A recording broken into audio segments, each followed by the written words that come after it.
kita baru saja merayakan yang namanya Hari Raya Besar Kristiani yang ketiga. Itu hari kenaikan Tuhan Yesus ke sorga. Mantap. Kita patut bersyukur dan berbangga hati karena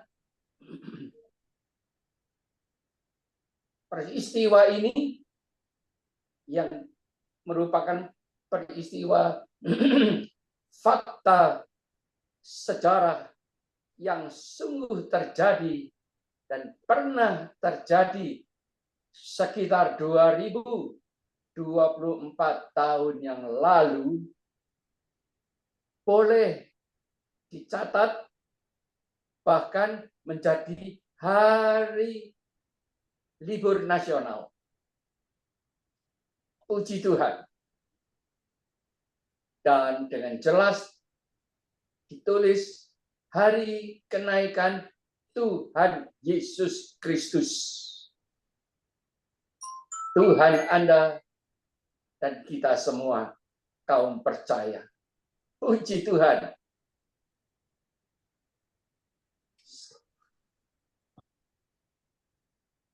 Kita patut berbangga karena peristiwa ini tidak bisa lepas dari peristiwa perayaan Hari Besar Kristiani dua sebelumnya. Karena ini yang ketiga, berarti ada dua yang terjadi. Yang pertama adalah Natal, di mana Tuhan Yesus Kristus lahir di Bethlehem. Dan kelahirannya dicatat dalam sejarah bukan hanya Tuhan Yesus lahir sebagai bayi di Bethlehem dan ibu yang masih perawan, dan itu dicatat bukan hanya di kitab suci kita Kristiani, tapi juga dicatat di dalam buku kitab suci saudara-saudara kita sebangsa dan setanah yang juga mengakui bahwa Ibunda Yesus Kristus Tuhan kita adalah seorang perawan yang disebut Siti Maryam. Puji Tuhan. Nah, peristiwa yang kedua, perayaan besar adalah yang belum juga lama kita rayakan sebagai Hari Paskah, di mana Tuhan Yesus Kristus rela mati disalibkan di atas kayu salib untuk menebus dosa dunia, dosa umat manusia Anda dan saya yang percaya kepadanya. Setelah dia mati, tapi pada hari yang ketiga bangkit pula dari kubur. Ini adalah satu tanda yang juga dirayakan dan yang Anda dan saya sebagai kaum percaya akan alami. Mengalami seperti apa? Kebangkitan di dalam Kristus. Anda dan saya bukan lagi untuk mati seperti orang-orang biasa mati. Oh tidak. tubuh kita mati. Jiwa kita habis. Wafat. Tidak bisa bernafas. Tapi roh kita yang akan dibangkitkan oleh Kristus. Kapan? Saat kita akan merayakan hari raya kaum Kristiani yang kelima, yang terakhir. Kenapa yang kelima? Ya, karena setelah kita merayakan kenaikan Tuhan Yesus Kristus ke sorga 2 hari yang lalu, tanggal 9 Mei 2024,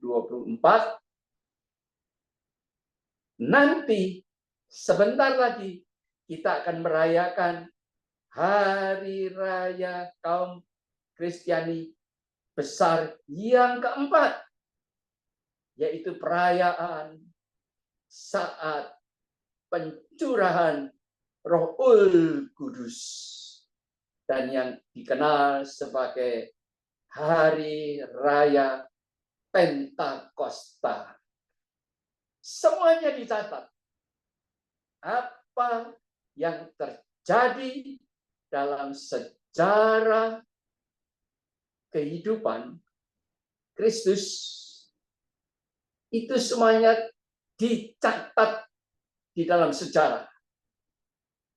Dan kalau itu sejarah, berarti hal itu adalah fakta dan telah terjadi. Yang kelima yang belum terjadi.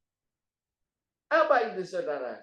Yaitu perayaan yang ditulis di dalam Alkitab, di dalam Injil, yaitu saat sangkakala berbunyi. Kalau bunyi sangkakala,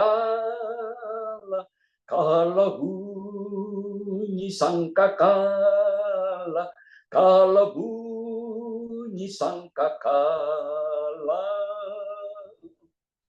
kalau namamu dipanggil, ku ada.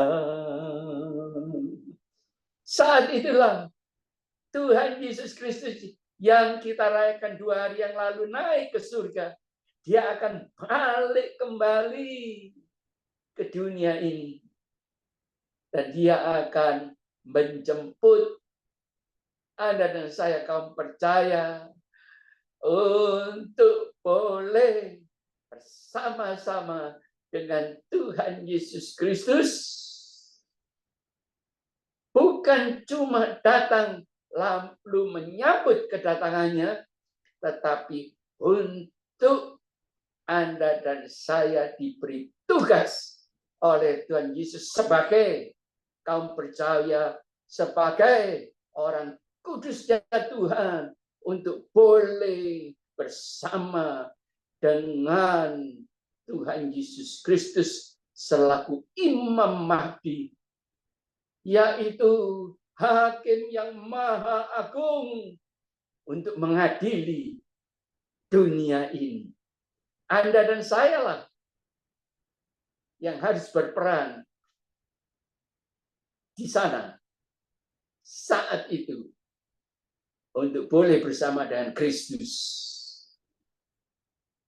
menjadi orang-orang yang akan menjadi satu dengan Kristus di awan-awan. Saat itulah anak-anak saya dibangkitkan kembali. Kapan? Apa? Yaitu roh Anda dan saya. Itu sebabnya kita, kaum Kristiani, memiliki roh. Dan kita menyembah Allah kita yang adalah roh adanya. Dan Tuhan berfirman di dalam kitab Yohanes 4 ayat yang ke-24, barang siapa menyembah Allah haruslah dia menyembah dalam roh dan kebenaran. Bapak Ibu sekalian, ini adalah berita kabar baik, di mana Anda dan saya bukan hanya sebagai kaum percaya yang biasa-biasa saja, tapi kaum percaya yang sudah dibenarkan oleh Kristus menjadi orang-orang benarnya Kristus, orang-orang yang disebut orang-orang kudus ya Tuhan, seperti iman yang kita selalu ikrarkan di hari Minggu saat kita beribadah. Aku percaya akan Roh Kudus, gereja yang kudus dan am, persekutuan orang-orang kudus. Haleluya. Anda dan saya lah yang disebut orang-orang kudus itu. Sebelum saya melanjutkan, saya ingin membaca akan ayat Mas pada malam hari ini. Yang demikian bunyinya diambil dari Amsal 8 ayat yang ke-13. Angka 13 angka sial, tapi buat saya pribadi adalah angka yang keberkatan. Amsal 8 ayat 32, maaf, bukan 13, tapi 32. Demikian bunyi firman Tuhan. Oleh sebab itu, hai anak-anak, dengarkanlah aku, kata Tuhan. Karena berbahagialah mereka yang memelihara jalan-jalanku. Demikian kata Tuhan. Dengarkanlah didikan, maka kamu menjadi bijak. Janganlah mengabaikannya. Berbahagialah orang yang mendengarkan aku, yang setiap hari menunggu pada pintuku, yang menjaga tiang pintu gerbangku. Karena siapa mendapatkan aku, kata Tuhan, mendapatkan hidup, dan Tuhan, Tuhan huruf besar, yang disebut Yahweh, Allah Israel, berkenan akan dia.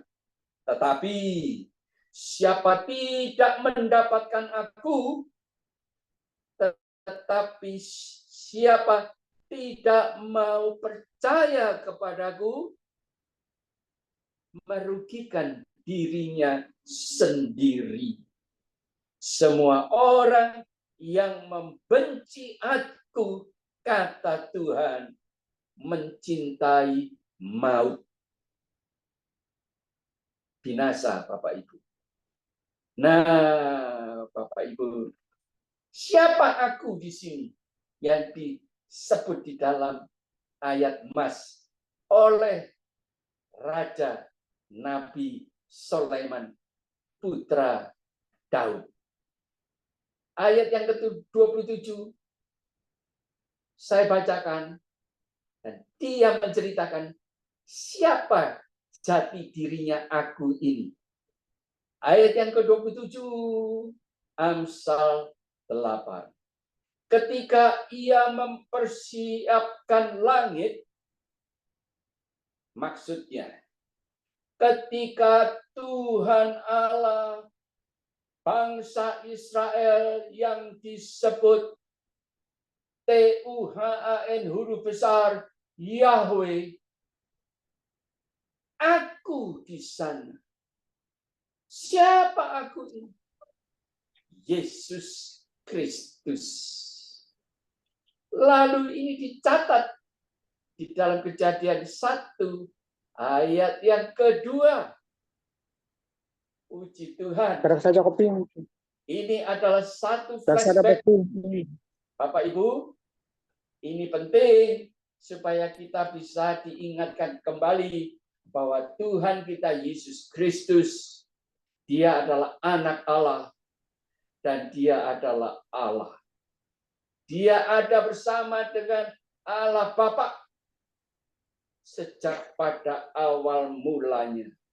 Dan ini dicatat di dalam Kejadian 1 ayat yang kedua. Bumi belum berbentuk dan kosong. Gelap gulita menutupi samudera raya. Dan roh Allah melayang-layang di atas permukaan air. Itu sebabnya Tuhan menyembah aku, Tuhan Allah pencipta langit dan bumi, haruslah Dia menyembah aku dalam roh dan kebenaran. Puji Tuhan. Nah, Bapak Ibu dijelaskan, ketika Ia menggaris kaki langit, ketika Tuhan Allah pertama mempersiapkan langit, dan jelas Tuhan Yesus mengatakan aku di sana. Berarti Dia bersama dengan Tuhan Allah satu. Ketika Tuhan Allah menggaris pada permukaan raya, saya bacakan di dalam Kejadian 1 ayat 2, ketika Tuhan Allah menetapkan awan-awan di atas dan mata air samudera raya meluap dengan deras, ketika Tuhan Allah menentukan batas kepada laut supaya air jangan melanggar titahnya, dan ketika Ia menetapkan dasar-dasar bumi, aku ada sertanya sebagai anak kesayangan. Dahsyat. Itu dikatakan, ditulis di dalam kitab Amsal Sulaiman. Setiap hari aku, Yesus Kristus, Tuhan, menjadi kesenangannya, yaitu Tuhan Allah, pencipta langit dan bumi. Dan senantiasa bermain-main di hadapannya. Aku bermain-main di atas muka buminya. Dan anak-anak manusia menjadi kesenanganku. Oleh sebab itu, hai anak-anak, dengarkanlah aku. Karena berbahagialah mereka yang memelihara jalan-jalanku. Itu adalah ayat mas awal dari kisah 5 hari raya umat Kristiani. 4 sudah terjadi. Yang pertama, perayaan Natal. Kedua, hari raya Paskah.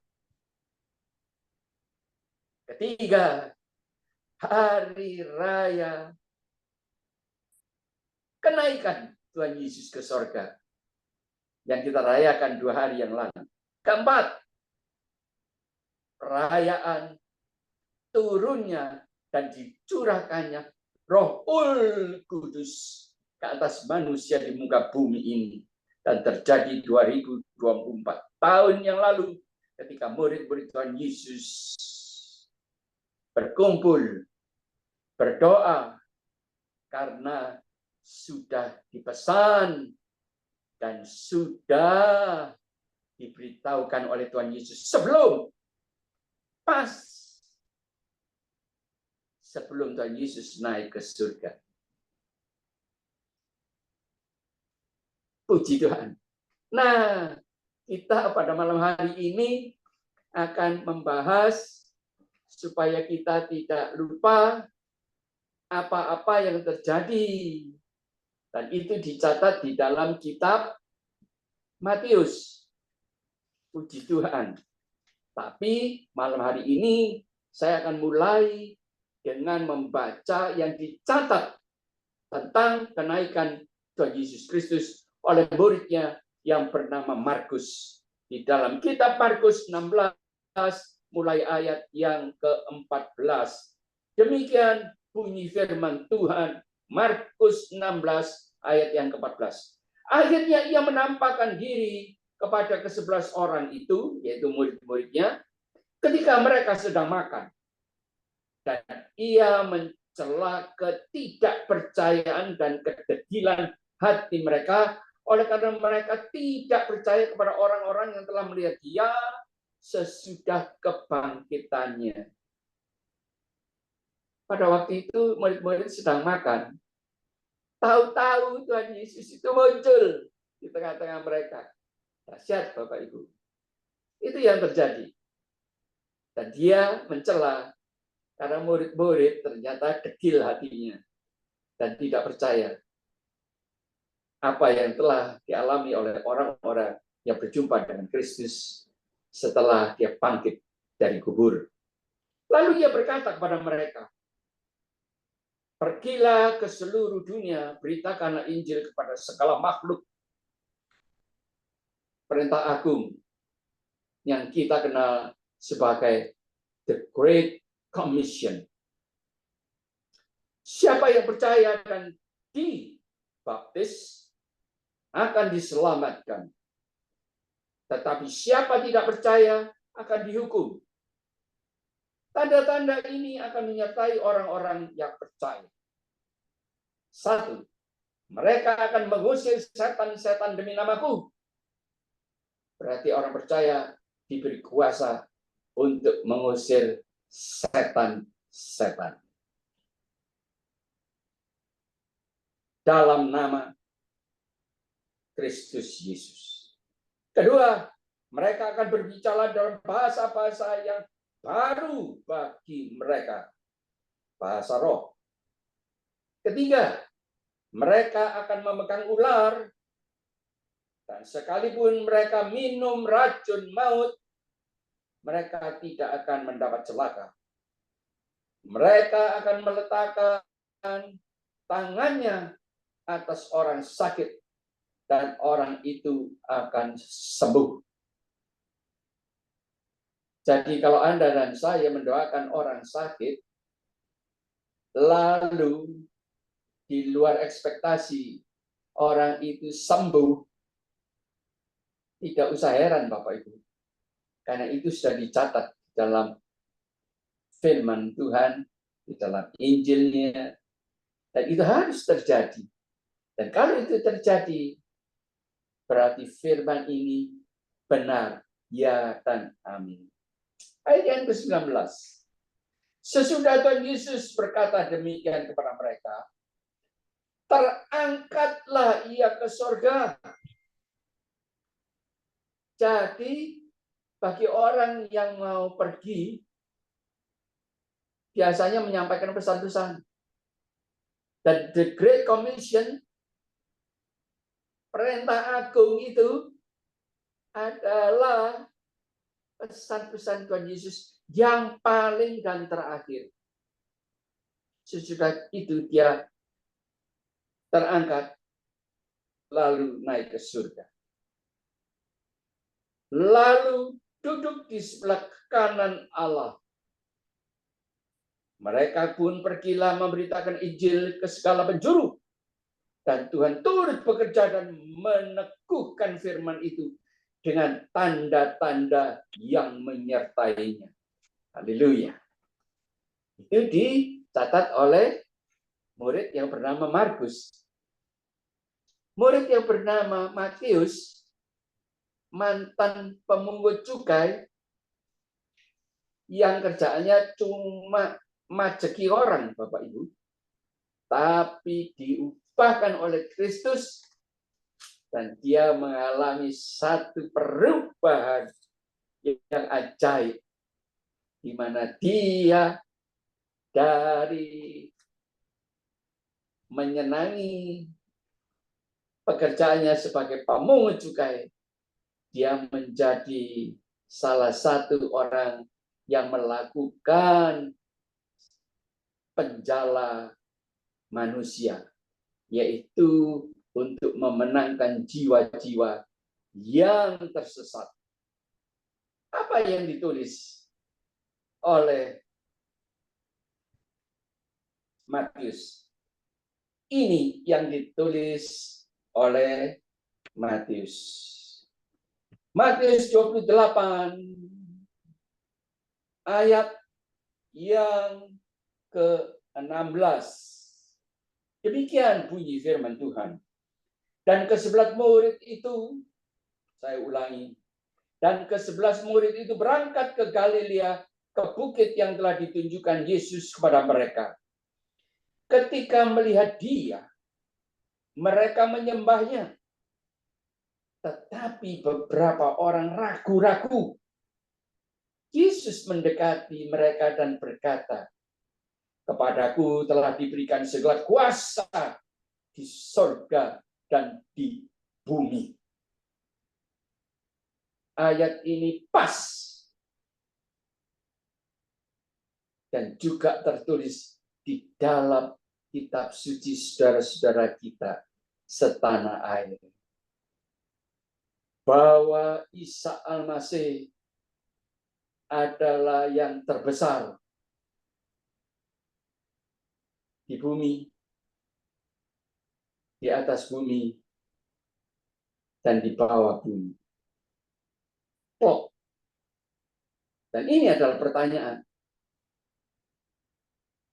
Bukan cuma dipertanyakan, tetapi ini adalah satu pernyataan dari Kristus sendiri. Mantap. Karena apa? Banyak orang yang meragukan dia. Kapan? Saat itu. Oh, tidak. Sampai saat ini pun banyak orang yang meragukan dia. Apakah benar dia adalah Mesias?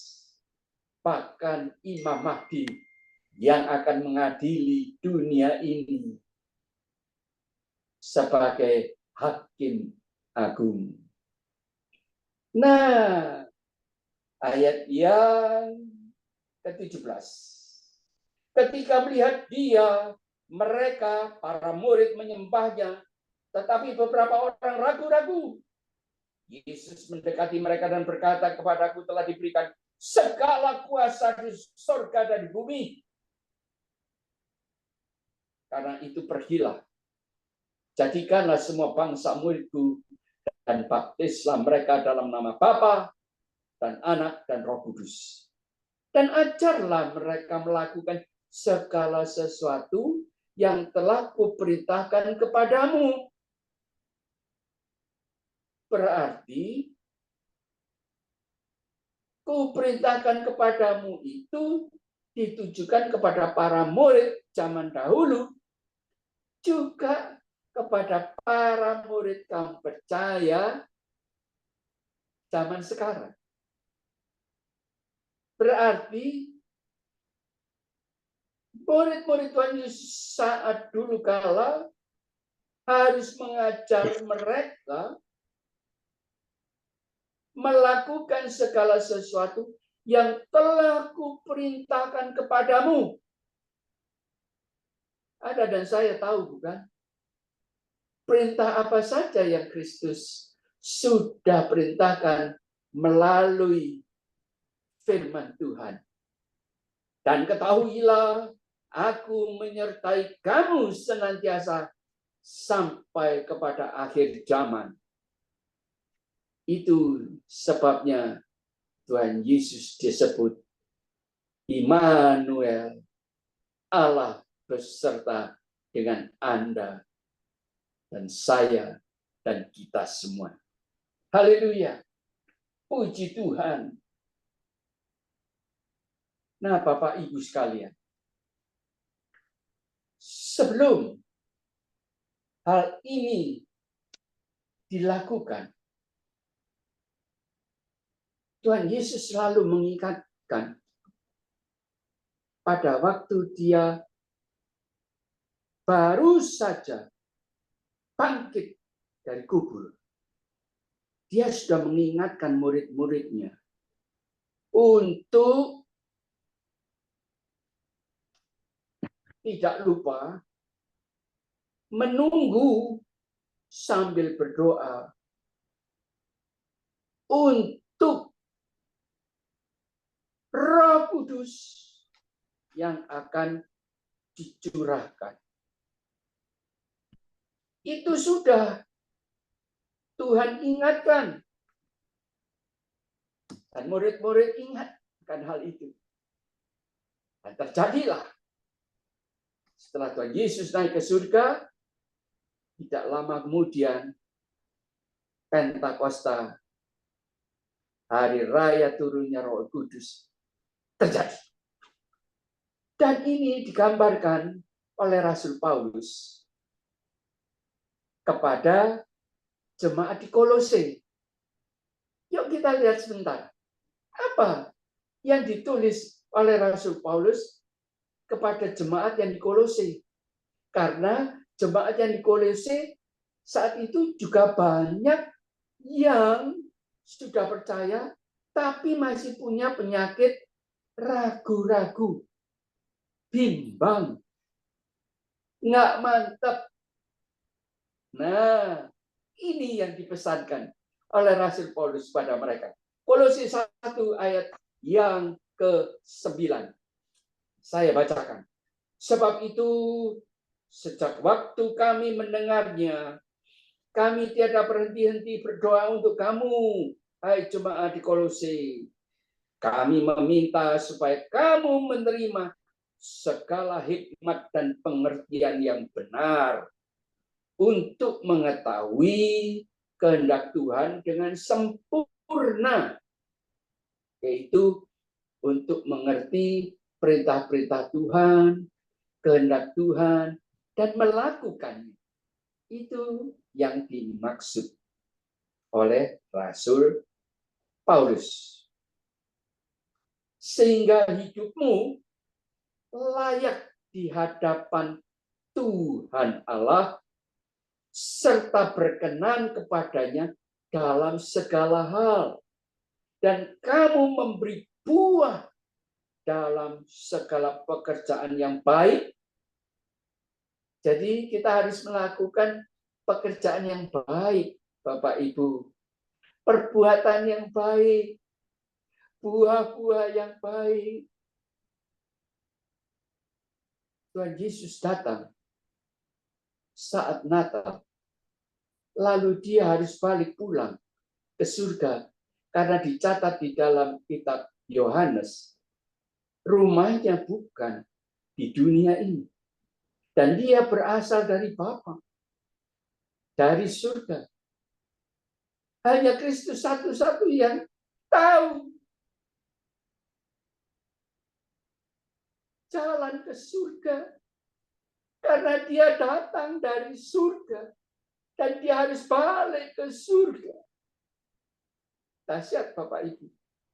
Itu sebabnya kaum percaya Anda dan saya yang ragu-ragu diingatkan lagi. Supaya apa? Tidak ragu. Supaya apa? Berbuah. Sebagai tanaman, kita harus berbuah. Sebab Tuhan Yesus pernah berfirman, barang siapa tidak berbuah, dia akan kutebang, kutebas. Berarti dibinasakan. Itu ada tertulis di dalam kitab Injil Yohanes. Nah, Bapak Ibu sekalian, firman ayat 10, demikian bunyi firman Tuhan. Sehingga hidupmu layak di hadapannya serta berkenan padanya dalam segala hal. Dan kamu memberi buah dalam segala pekerjaan yang baik dan bertumbuh dalam pengetahuan yang benar tentang Allah. Itu yang dia kehendaki.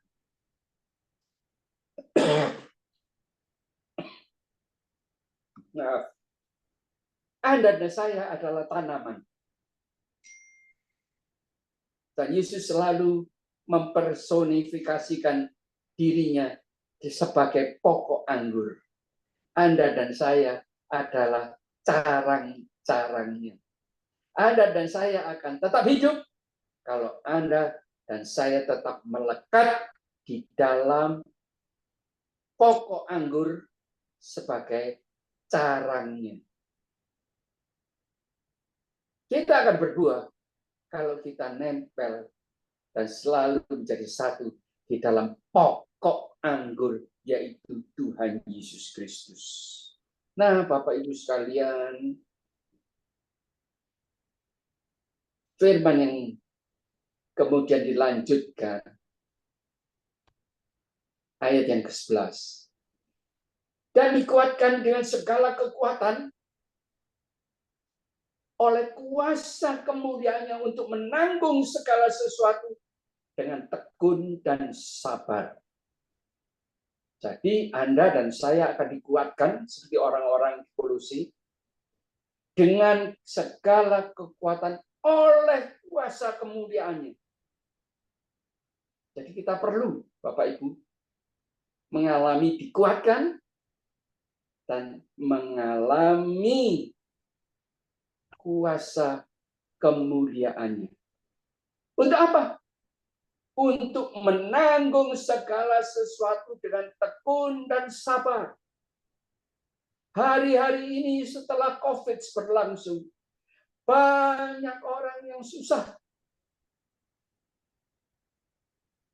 Banyak yang kehilangan pekerjaan. Banyak yang usahanya macet. Banyak yang pabrik dan tokonya harus tutup. Ini yang dimaksud. Supaya melalui penderitaan, ada waktunya kita harus menderita, tetapi kita dikuatkan oleh kuasa kemuliaannya. Supaya bisa menanggung segala sesuatu, termasuk kerugian, termasuk hutang yang belum bisa terbayar, termasuk sakit penyakit yang masih tidak mau pergi dan terus mendera diri kita, hidup kita, supaya kita cangkap, kuat, menanggung segala sesuatu dengan tekun dan sabar. Dan mengucap syukur dengan sukacita kepada Bapa yang melayakkan kami untuk mendapat bagian dalam apa yang ditentukan untuk orang-orang kudus di dalam kerajaan terang. Ia telah melepaskan kita dari kuasa kegelapan dan memindahkan kita ke dalam kerajaan anaknya yang kekasih. Di dalam Dia kita memiliki penebusan kita, yaitu pengampunan dosa. Puji Tuhan. Itu yang terpenting. Dosa Anda dan saya diampuni. Berarti tidak ada lagi dicuci bersih oleh darah Kristus. Saudaraku, ini semua dicatat karena ada ayat-ayat yang selanjutnya yang Anda dan saya harus lakukan di hari-hari ini. Apa itu? Ini ayat selanjutnya, ayat 18. Ia, Tuhan Yesus adalah gambar Allah yang tidak kelihatan. Di dalam kitab Yohanes, Tuhan Yesus mengatakan kepada orang-orang Farisi dan murid-muridnya, kalau kamu melihat aku, kamu melihat Bapa yang mengutus aku. Jelas. Melihat wajah Kristus adalah sama dengan melihat wajah Allah Bapa. Dan itu diperkatakan keluar dari lidah bibir Tuhan Yesus sendiri. Saya ulangi. Ia, Tuhan Yesus adalah gambar Allah yang tidak kelihatan. Karena Allah tidak bisa dilihat. yang sulung. Jadi Tuhan Yesus itu adalah kakak kita, putra Allah yang sulung. Dan ini dicatat di dalam 2 Korintus 3 ayat ke-18.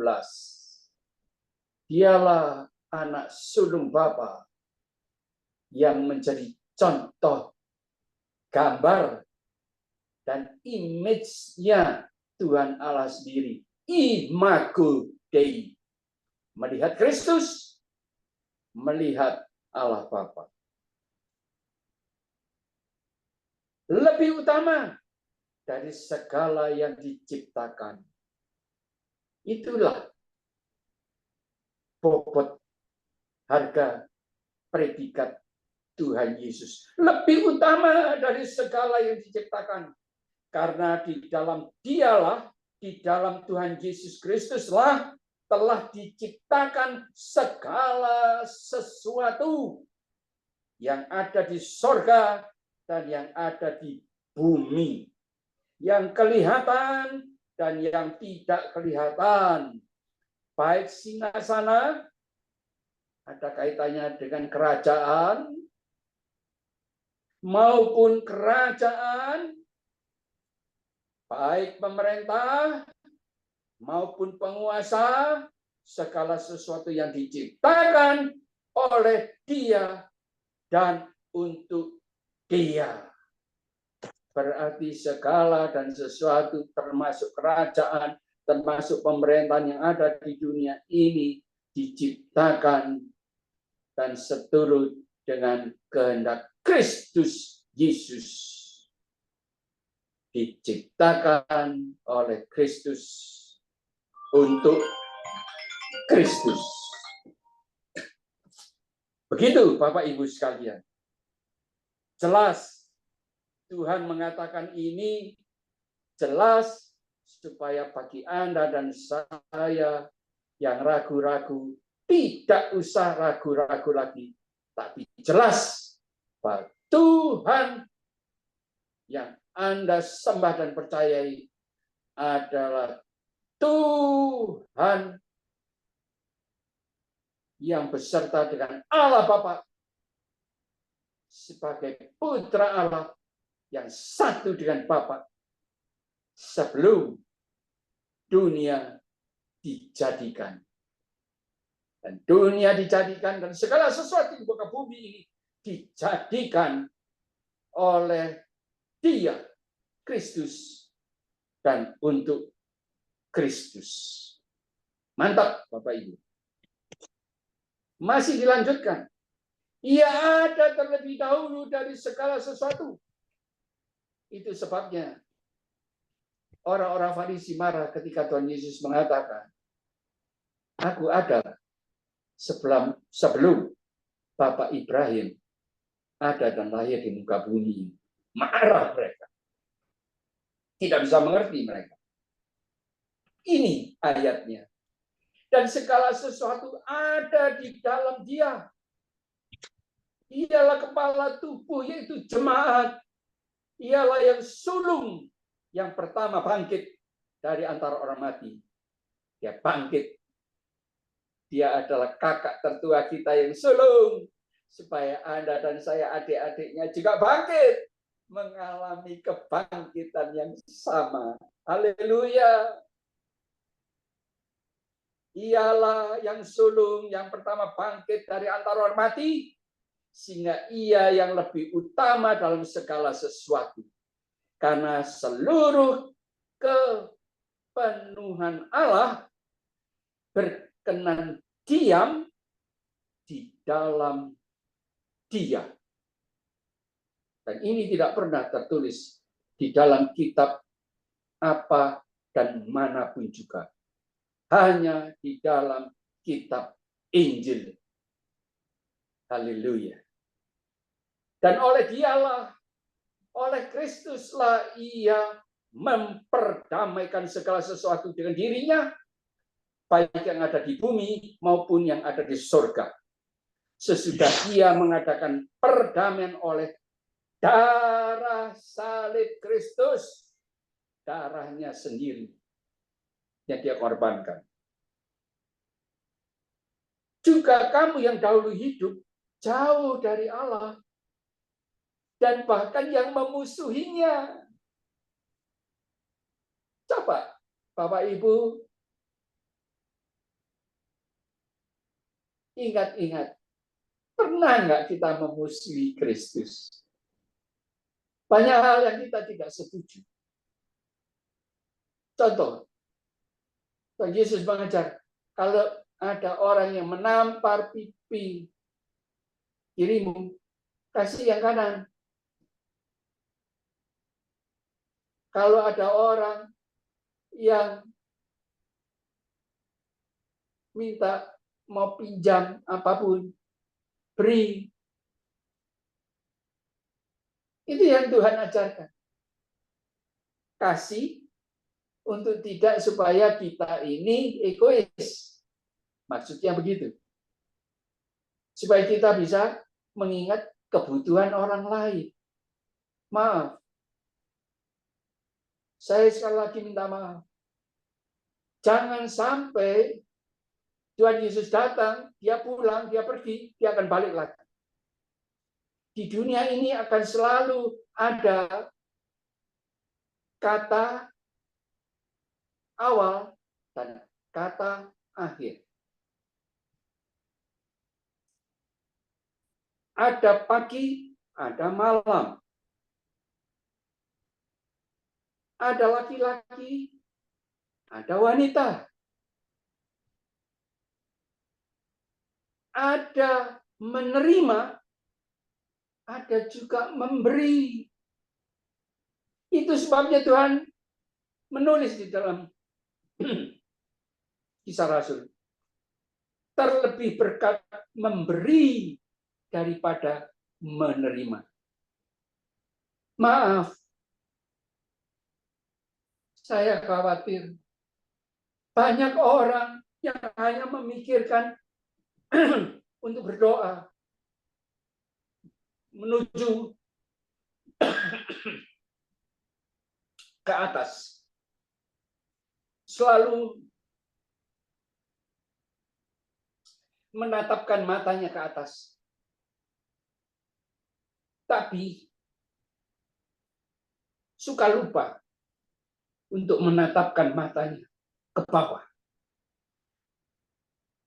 Yaitu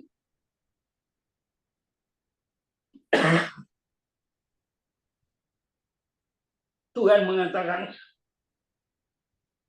kasihlah Tuhan Allahmu dengan segenap hatimu, pikiranmu, jiwa, dan rohmu. Juga kasihlah sesamamu manusia, seperti dirimu sendiri. Ini yang kadang-kadang suka kita lupakan. Kita hanya memandang ke atas, lupa memandang ke bawah. Siapa yang di bawah? Mereka yang kurang beruntung. Mereka yang belum sejahtera. Di dalam apa yang Tuhan ajarkan, yang saya pelajari, selalu ada perimbangan. Kita diberi, malah terlebih berkat memberi. Kalau kita bisa berhasil, itu bukan untuk dan menjadi milik kita sendiri. Kita juga harus bisa mengentas orang lain, supaya orang lain juga berhasil di dalam hidupnya. Puji Tuhan.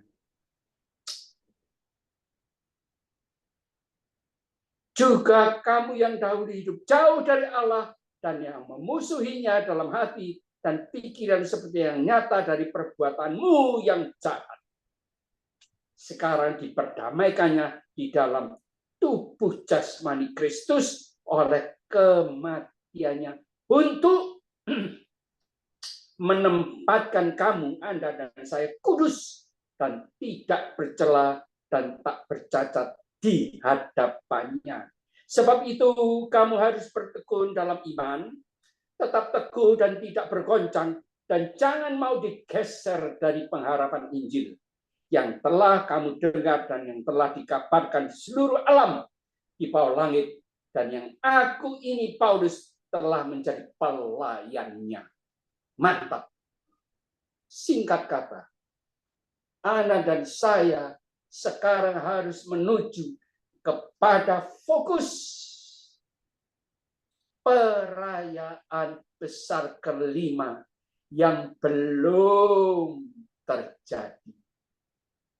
Itu yang digambarkan oleh Rasul Paulus, maaf, juga Rasul Petrus menulis tentang hal ini. Bahkan dia mengingatkan, karena dia pernah jatuh. Dia mengingatkan supaya Anda dan saya tidak jatuh, tidak gampang ragu, bimbang, lalu berbalik dari iman, bergeser imannya, lalu goyah, dan lain sebagainya. Ini yang dikatakan oleh Rasul Petrus di dalam 2 Petrus ayat yang ke-9. Begini bunyi firman Tuhan. Tuhan tidak lalai menepati janjinya, sekalipun ada orang yang menganggapnya sebagai kelalaian. Tetapi ia sabar terhadap kamu, karena ia menghendaki supaya jangan ada yang binasa, melainkan supaya semua orang berbalik dan bertobat. Dalam arti kata, supaya semua orang menjadi percaya, bertobat, dan diselamatkan. Tidak binasa. Tetapi hari Tuhan akan tiba. Nah, apa hari Tuhan? Perayaan yang kelima. Orang dunia mengatakan kiamat. Bapak Ibu, Anda dan saya, kapan perayaan kelima? Ketika terdengar bunyi sangkakala dan namaku, nama Anda dipanggil Tuhan. Dahsyat Bapak Ibu. Nah, ini yang katanya, tetapi hari Tuhan akan tiba seperti pencuri. Pada hari itu langit akan lenyap dengan gemuruh yang dahsyat, dan unsur-unsur dunia akan hangus dalam nyala api, dan bumi dan segala yang ada di atasnya akan hilang lenyap, binasa. Ayat yang ke-11. Jadi jika segala sesuatu ini akan hancur secara demikian, betapa suci dan salehnya kamu, jemaat mula-mula saat itu, juga kamu, Anda dan saya yang hidup di zaman Z, generasi Z ini.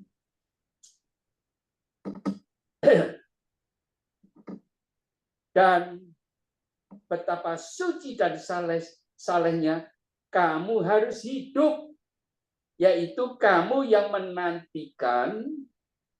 Jadi Anda dan saya kan menantikan hari raya yang kelima terjadi dan mempercepat kedatangan hari Allah. Ternyata Anda dan saya punya kewajiban. Karena Anda dan saya kaum kudusnya Tuhanlah yang akan mempercepat hari besar perayaan kelima itu cepat terjadi. Jadi Tuhan Yesus kasarnya akan cepat datang kembali kalau Anda dan saya hidup kudus, tekun, dan giat melakukan pekerjaan Tuhan sesuai perintahnya. Amanat agung. Jangan lupa Bapak Ibu sekalian. Yaitu kamu yang menantikan dan mempercepat kedatangan Allah. Pada hari itu langit akan binasa dalam api dan unsur-unsur dunia akan hancur karena nyalanya.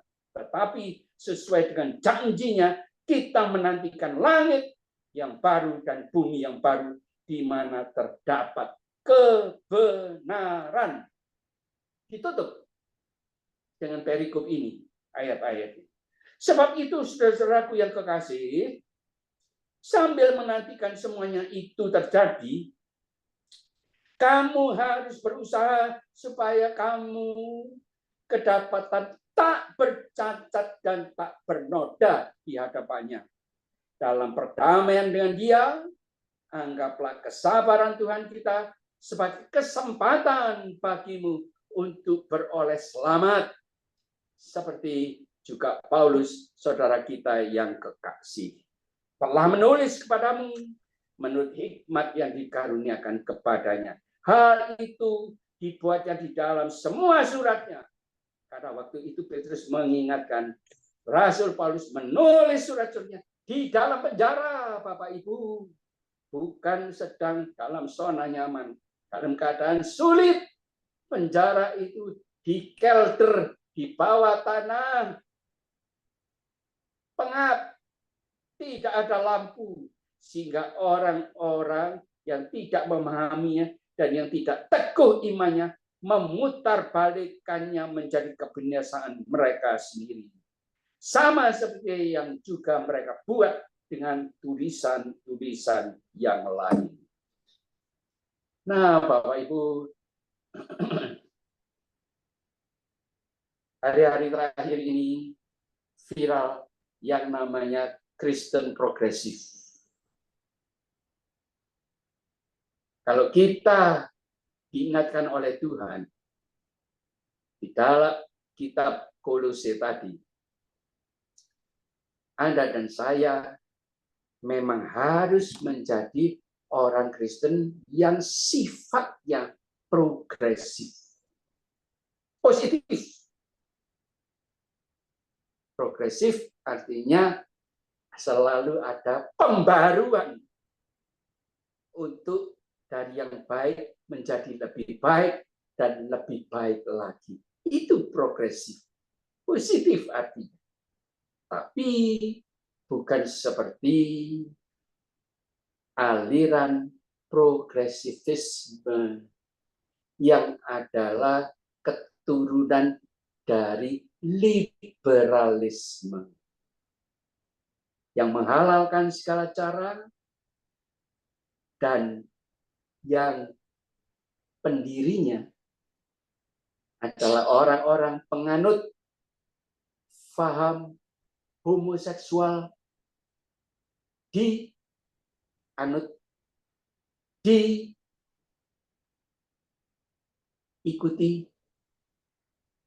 bahkan diminati.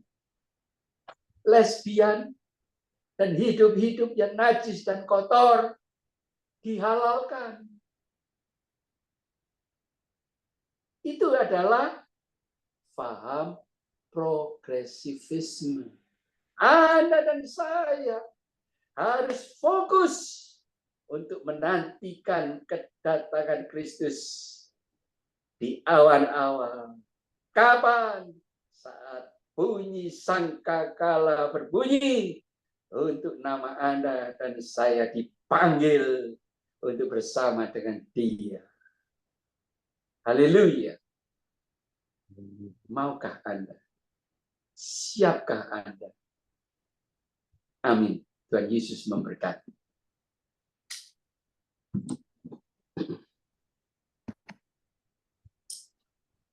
Baik, Bapak Ibu sekalian,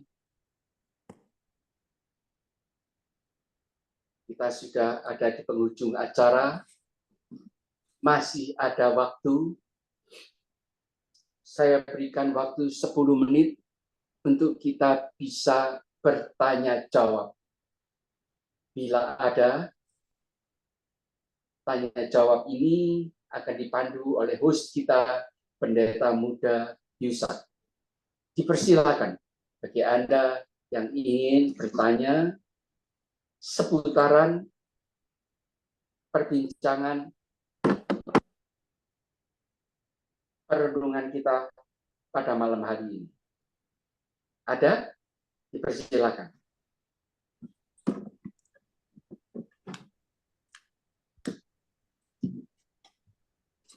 Baik, saya persilakan Bapak Ibu, semua saudara. Mungkin jika ada pertanyaan bisa disampaikan, bisa menyalakan mic-nya. dan langsung menanyakan.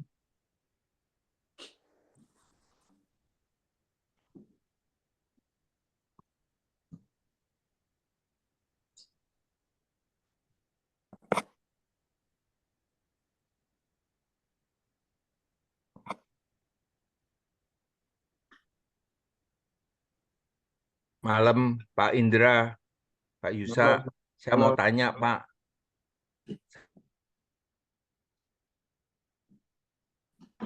Dipersilakan, Kan, Pak Una. ya, suaranya jelas Pak. Jelas sekali. Tadi Ya, terputus sebentar. itu kan dari kelahiran Yesus ada kematian, terus kebangkitan, terus apa? Naik ke surga, pencurahan Roh Kudus ya tadi ya Pak ya.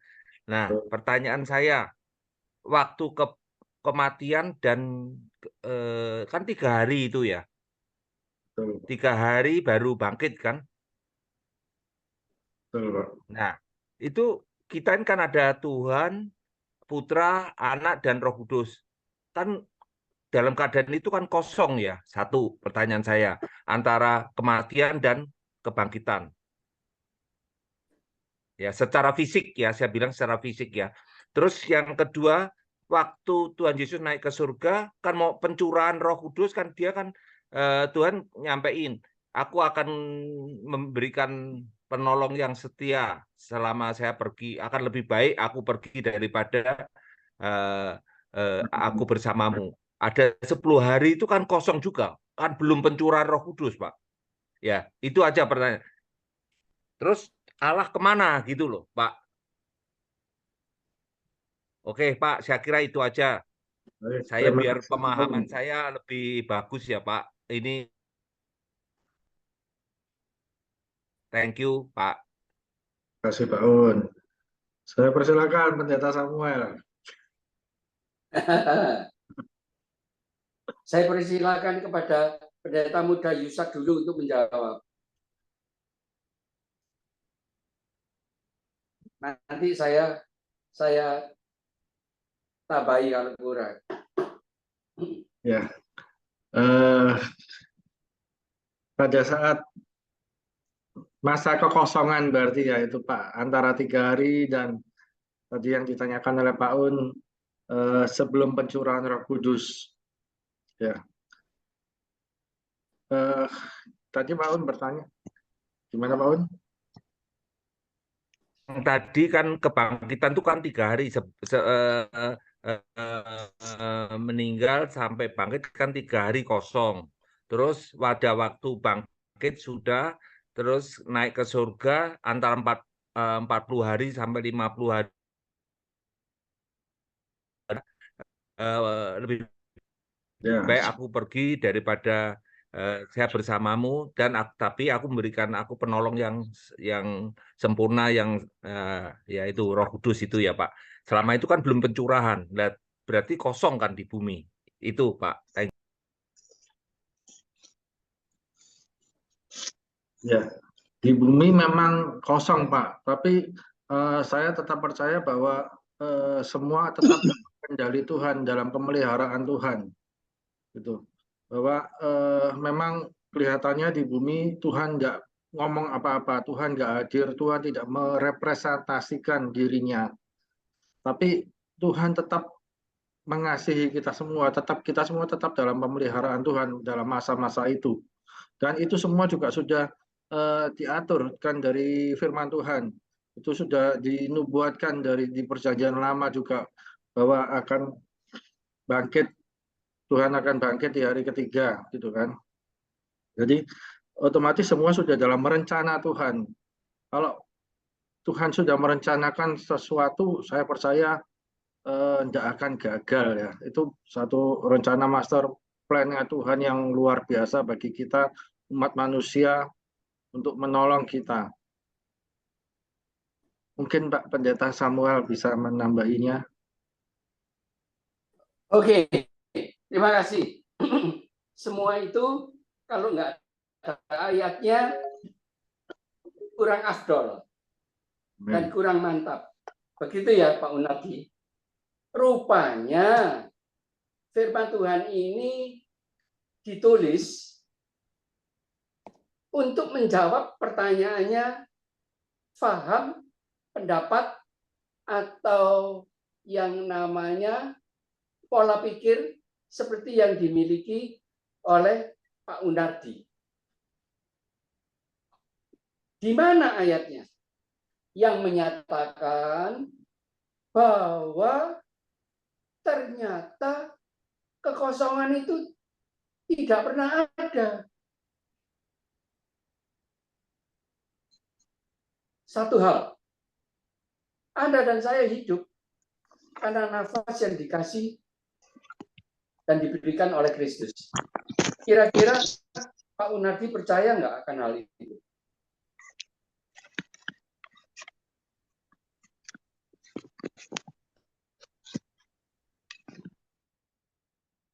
Kira-kira Pak Unardi dan kita semua bisa bernafas itu karena Kristus yang kasih?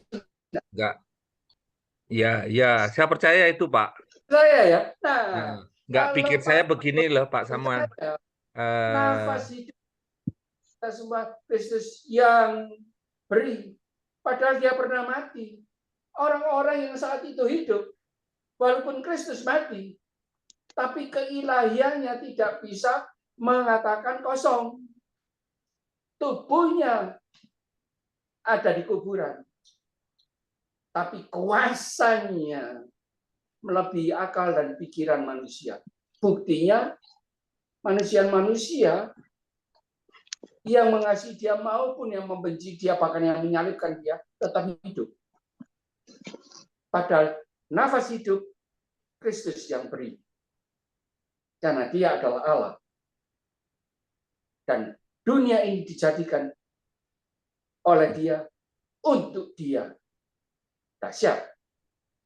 Nah, yang kedua, itu ditulis. Jadi, Pak Unardi, pada waktu Roh Kudus belum dicurahkan pada hari Pentakosta, rupanya Tuhan Yesus itu sudah membaca pola pikirnya Pak Unardi ini. Mungkin ada orang-orang lain yang berpikiran seperti cara pandang pola pikir Pak Unardi. Seperti apa? Mari kita baca di dalam kitab Yohanes 20. Yohanes 20 ayat yang ke-19. Kita baca seperti ini. Yohanes 20 ayat yang ke-19. Ketika hari sudah malam pada hari pertama minggu itu, berkumpullah murid-murid Yesus di suatu tempat dengan pintu-pintu yang terkunci karena mereka takut kepada orang-orang Yahudi. Pada waktu itu datanglah Yesus dan berdiri di tengah-tengah mereka dan berkata, "Damai sejahtera bagi kamu." Saat itu Tuhan Yesus sudah dan baru bangkit dari kematian, murid-muridnya ketakutan, bersembunyi.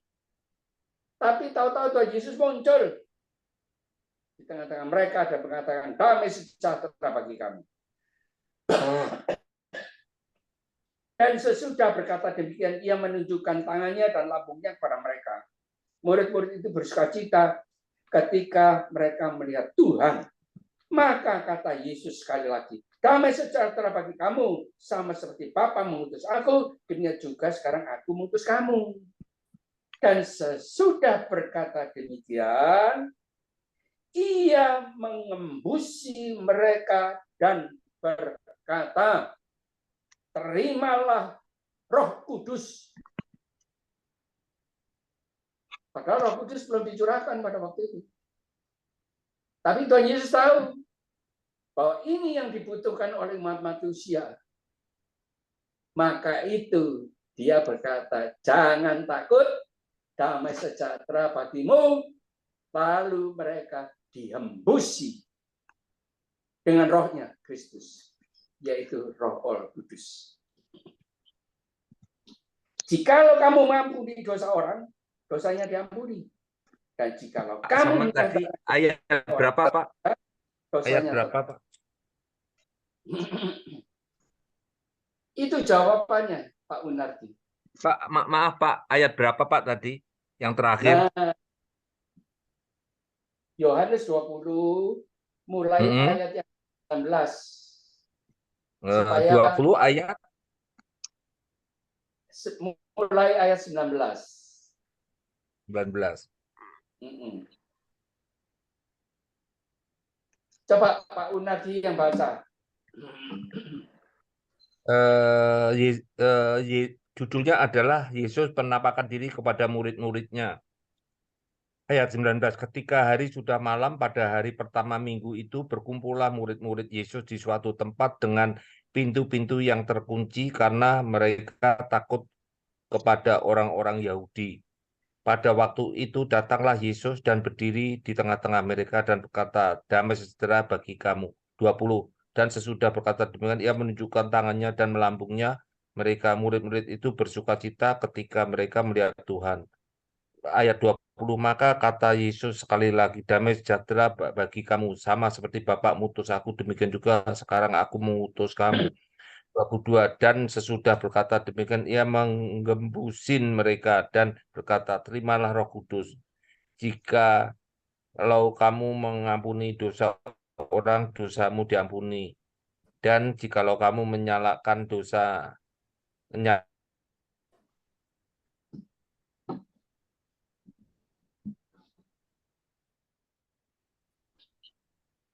terima kasih, Pak. Ya, cukup jelas ya Pak. Ya. Cukup jelas. Jadi sebetulnya sebelum pencurahan sudah diberikan Roh Kudus dulu dong, Pak. Iya. Saat Ramesa, Abednego dan Daniel penuh dengan Roh Kudus. Belum ada hari Pentakosta, Pak Unadi. Betul tidak? Oke, Pak. Thank you, Pak. Cuma saya kepikir kalau yang tadi jawab Pak Indra tadi, yang hari ketiga sebelum hari 3 bangkit, cuma saya tuh berpikiran Tuhan tuh maha hadir gitu aja. Tuhan kan bisa dalam bentuk Bapa, Putra, dan Roh Kudus kan. Jasadnya memang nggak ada, jasad fisik itu kan meninggal, tapi rohnya kan tidak. Nah, saya pikir Allah itu kan maha hadir. Cuma Secara gitu fisik aja. memang. Kepikiran saya, Pak. Ya. Cuma saya kan ragu bener apa enggak. Betul. Ya, oke, Pak. Terima kasih, Pak. Omnipoten. Ini present. Present. Omnipoten. Present, Pak. Sangat Omnipresent. berkuasa. Maha hadir. Iya. Terima kasih, Pak Indra, Pak Samuel, Pak.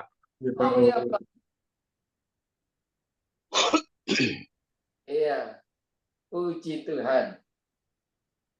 Mungkin ada bapak-bapak yang lain atau masih ada lagi yang lain, Bapak Ibu?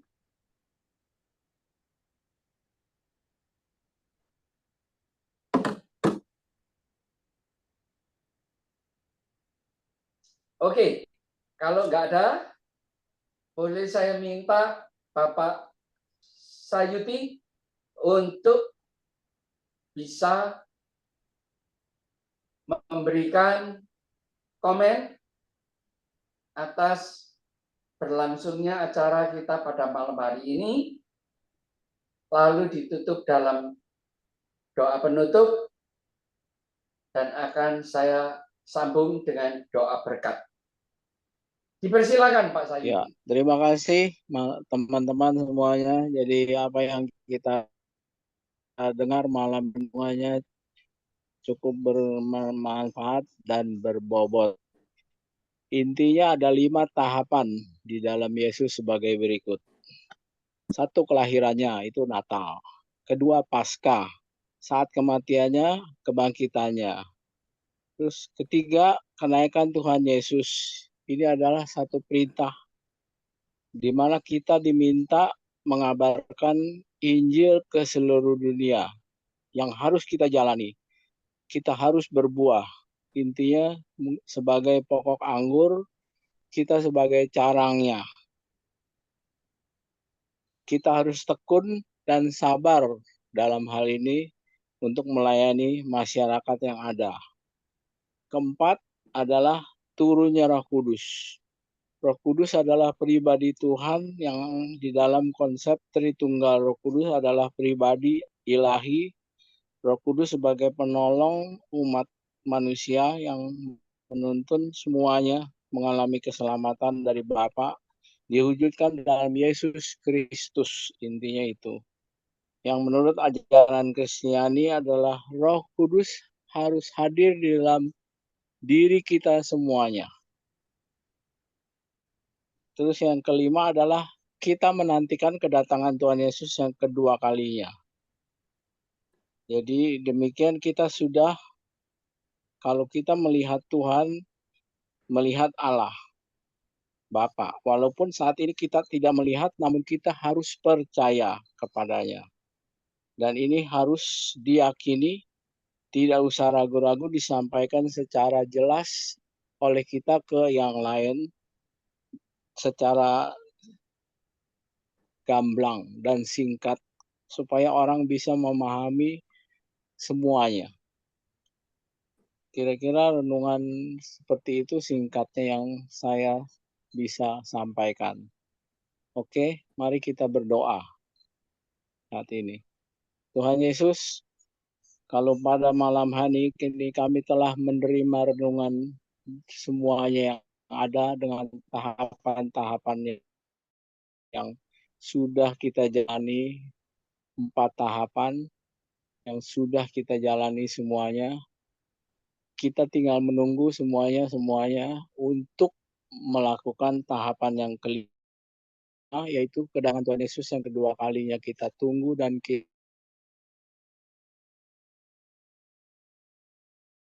akan dengan sukacita khusus untuk kami boleh mendengar renungan malam hari ini. Kami serahkan semuanya, renungan juga kehidupan kami selanjutnya di dalam pelayanan kami untuk memuliakan nama Tuhan.